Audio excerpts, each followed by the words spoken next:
আবারও আমি চলে এসেছি আপনাদের মাঝে আরেকটি প্রতিবেদন নিয়ে।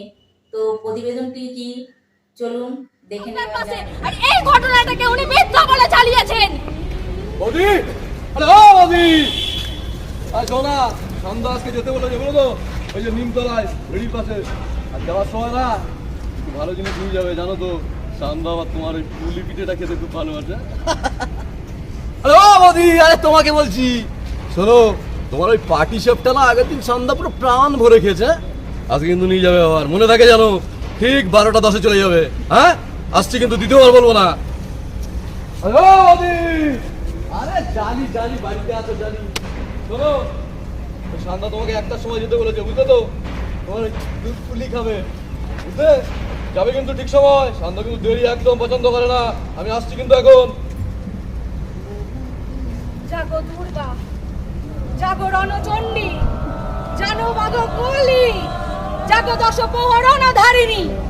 এইসব মানুষরূপী পিশাচগুলোকে নরকে পাঠাতে হবে। তার জন্য বাংলার মা বোনেদের এক হতে হবে। প্রয়োজন পড়লে হাতের অস্ত্র তুলে নিতে হবে। এসো সবাই এসো।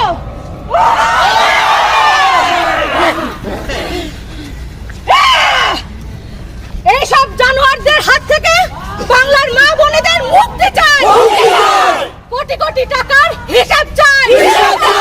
বেকার যুবকদের হিসাব চাই। সন্তান হারা মায়েদের চোখের জলের হিসাব চাই। জাগো বাংলার মায়েরা, জাগো জাগো বাংলার বোনেরা, জাগো জাগো জাগো নারী শক্তি।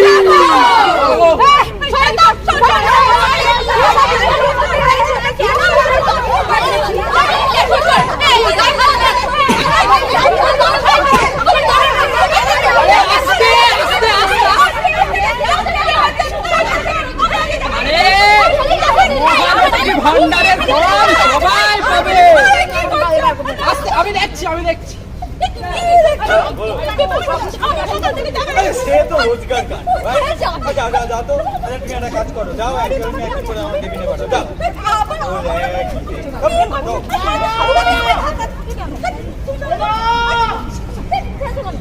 শুনতে পাচ্ছ?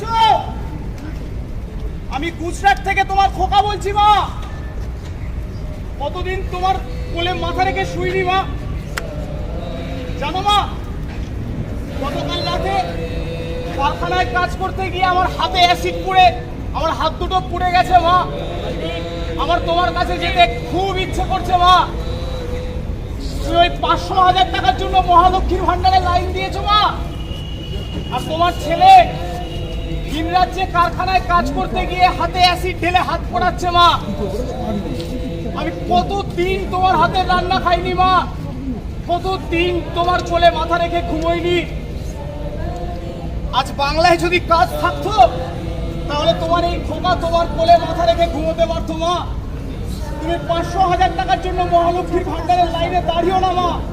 তুমি মহালক্ষ্মীর ভান্ডারের লাইনে দাঁড়িও না। খোকা, খোকা, তুই ফিরে আয় খোকা, তুই তোর মায়ের কাছে ফিরে আয় খোকা। আমি ভুল করেছিলাম, মাত্র ওই 500,000 টাকার জন্য ওই মহালক্ষ্মী ভান্ডারের লাইনে আমি দাঁড়িয়েছিলাম খোকা। আমি বুঝতে পারিনি খোকা যে ওরা ওই মাত্র ওই কটা টাকা দিয়ে আমাদের ভোটগুলো সব কিনে নিচ্ছে। আর ওরা ভোট কিনবে বলে মায়ের থেকে তার সন্তানদের আলাদা করে দিচ্ছে। খোকা খোকা, আমি ভুল করেছি খোকা। আমি আর ওদেরকে ভোট দেবো না যারা কেবল মাত্র নিজেদের স্বার্থ রক্ষা করার জন্য ভোট কেনে। মা তার সন্তানকে কোলে পাচ্ছে